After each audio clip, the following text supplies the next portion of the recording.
One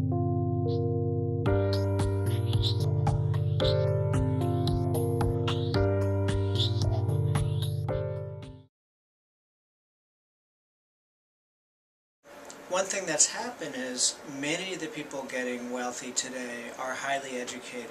Because we live in a knowledge economy where wealth creation often comes out of ideas or happens in advanced and complicated industries, a lot of the people making the big money have advanced degrees. They're computer scientists, they're MBAs, and so you have a much more educated class of wealthy people.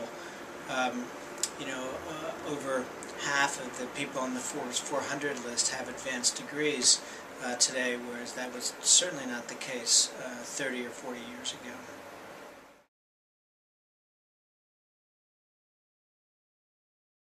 There's much more money coming into philanthropy now.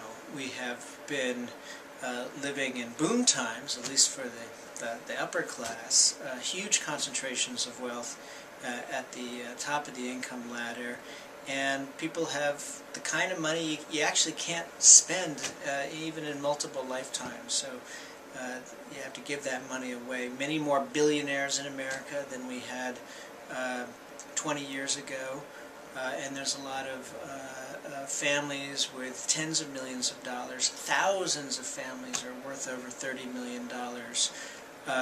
So we've seen an explosion of philanthropy as we've seen an explosion of wealth in this country.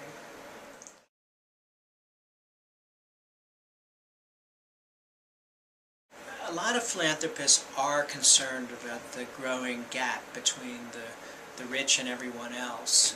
Inequality is a concern to some wealthy people, and I think the focus on our public schools is an example of that concern.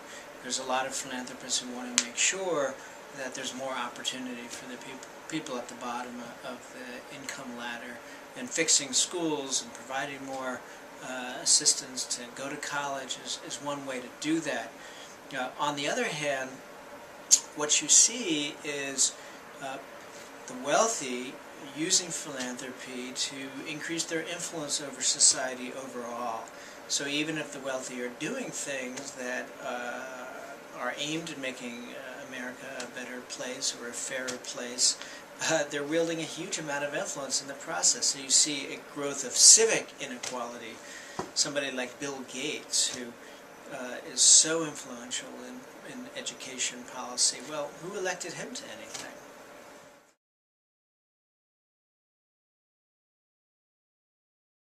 I'm not so keen on those proposals because this is a sector that has a lot of dynamism. It's not clear how much you really want to regulate it.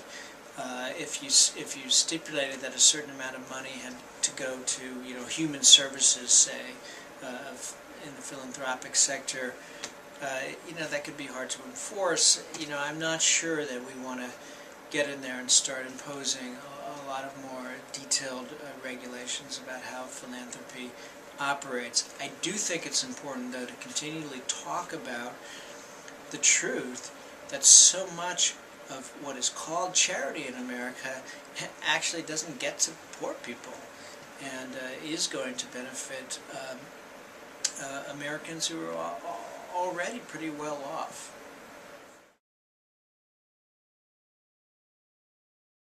The Giving Pledge, I think, is a very exciting development.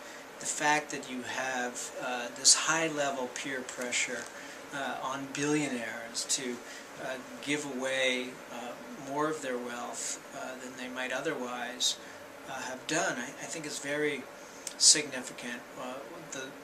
What it promises to do is I think accelerate the amount of money that's going to be coming into the philanthropic sector, and also ensure that a lot of those large fortunes don't just dissipate into the hands of family heirs. It's surprising, but there's a lot of money, even very big money, that you'd think would have to go to philanthropy just because it's so large in scope, but instead gets passed down to family members who